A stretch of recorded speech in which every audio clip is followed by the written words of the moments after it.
I surprised my in-laws with a new washer and dryer. Days later, I found a note taped to it that said, "Next time, ask before you waste money." My husband said they were just old-fashioned. So I returned the gift and left a replacement they weren't expecting because I should have known better. I really should have. Eric's parents never liked me. Not outright, not in any obvious way. But there was always this undercurrent. The way his mother would pause a little too long before answering anything I said, or how his dad would leave the room when I walked in like I was background noise he couldn't be bothered with. They never said anything mean to my face. They didn't have to. It was in the silences. The fake smiles. The constant questions that didn't feel like questions, more like tests. "Oh, you work full-time? That must be so hard on your marriage. Is that what people wear to church these days? Do your parents live around here?"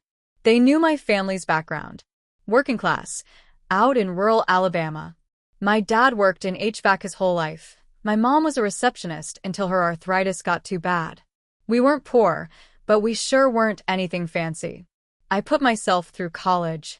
I've worked in hospitals for over 10 years now. I'm proud of what I've built. But I guess that didn't count for much with them. Still, I tried. God knows I tried. Every holiday, every birthday dinner, I was there helping in the kitchen, picking up cakes, listening to the same stories they told every year like they were gospel.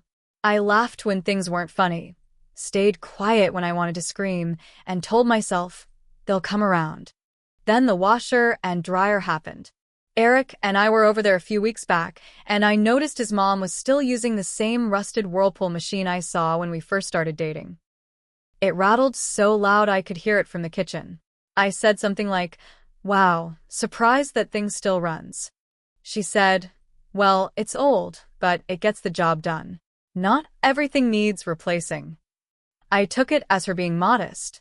I thought maybe it would be a thoughtful gift. Something they'd never buy themselves. So I saved up a little, made some calls, and scheduled the delivery. I even made sure the crew installed it quietly, hauled away the old ones, set everything up. I left a note on the counter that said, "Just a small thank you. Hope these make things a little easier." I told Eric later that day.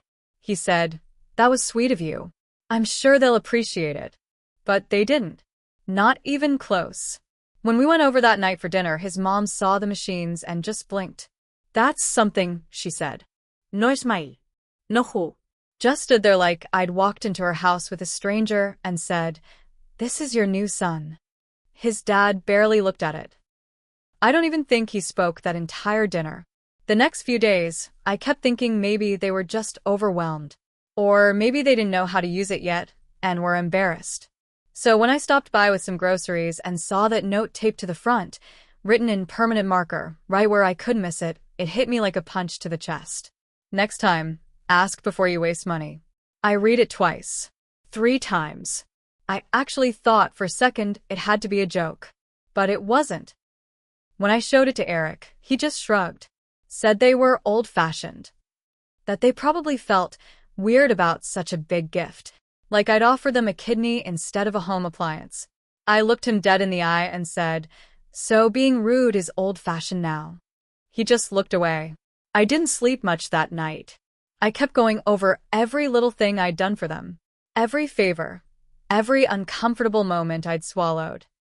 Every time I'd said nothing when they made backhanded comments about my family or asked if I grew up with books in the house. I realized then that this wasn't about the washer. It was about control. About how they never accepted me and probably never would. So I made a decision.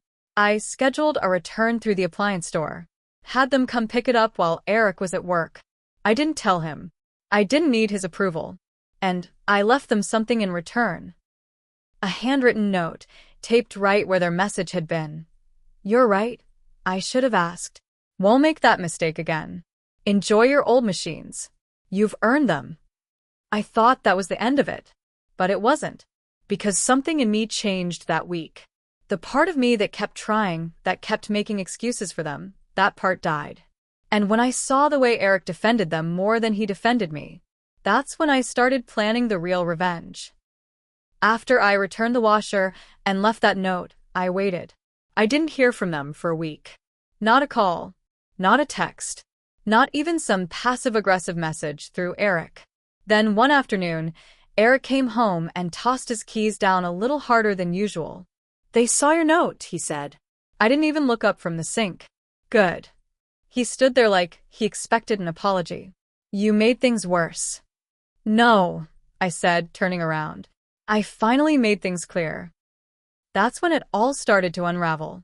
Eric and I had been married for 5 years.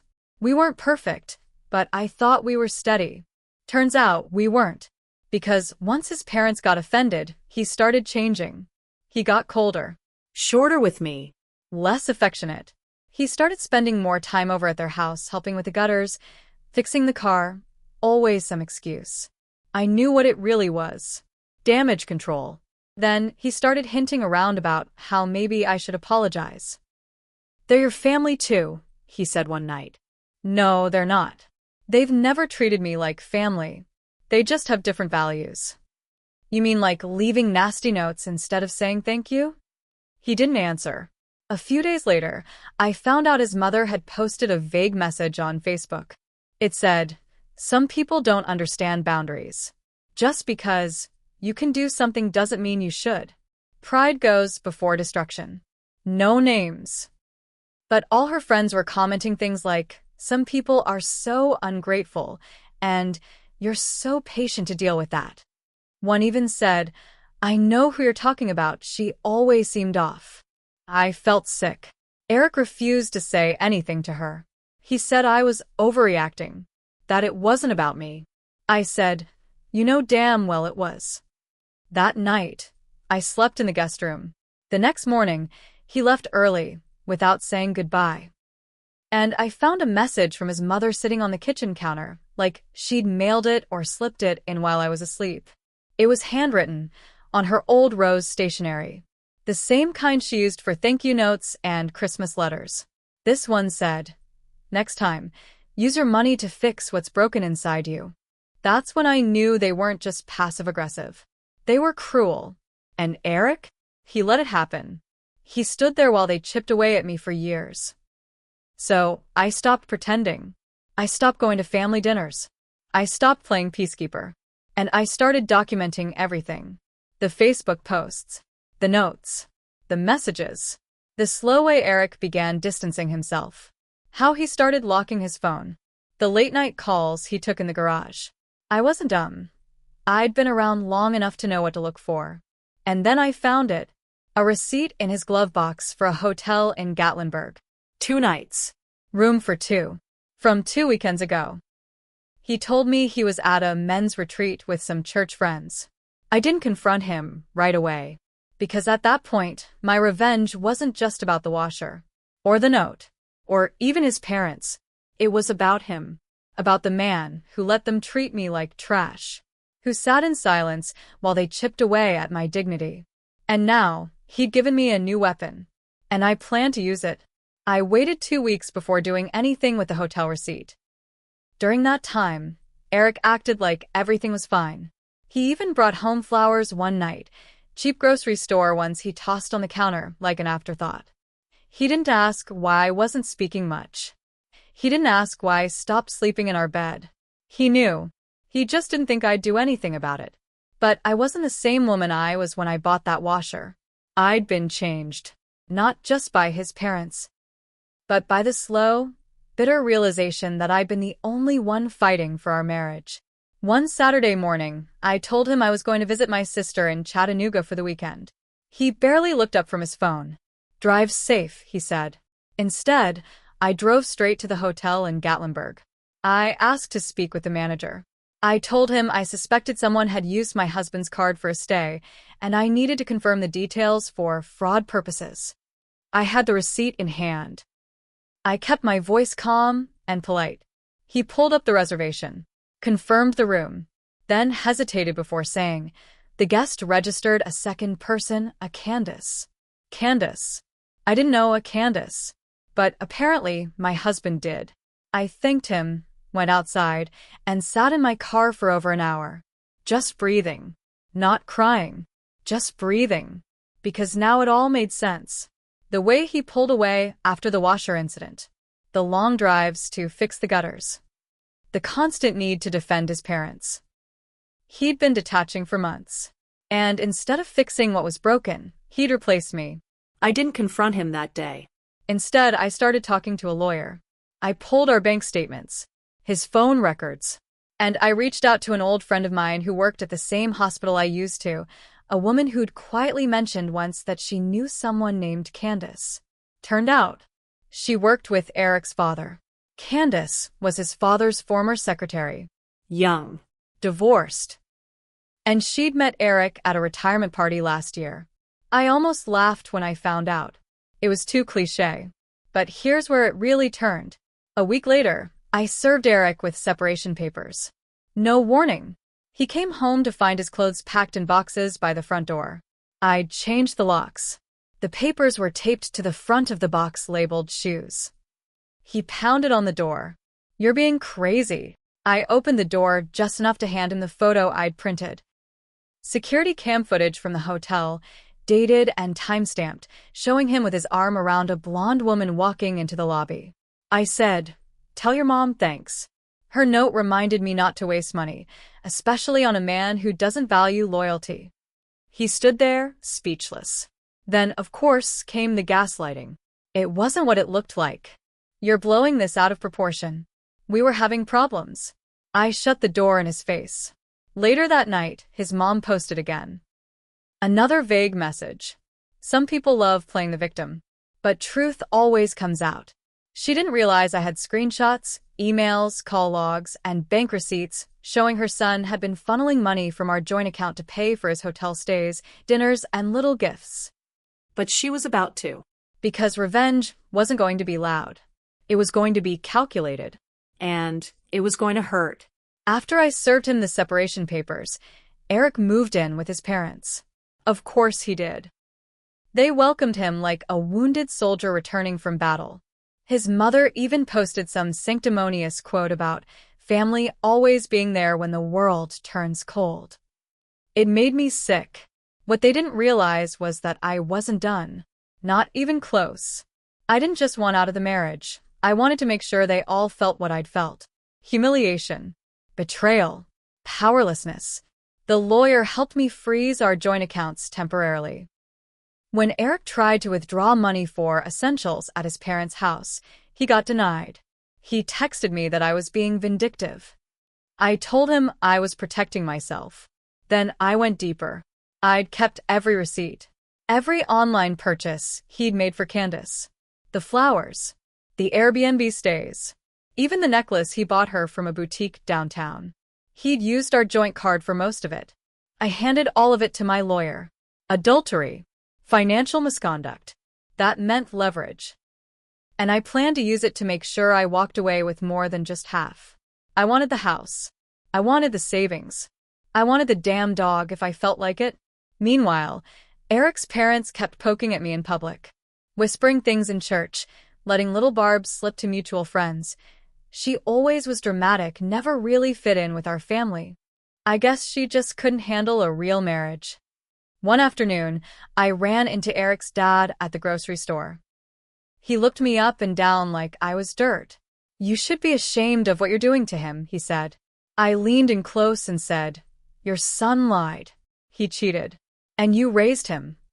He clenched his jaw, like he wanted to say more but didn't. I walked away. But the part that really set things in motion? Candace.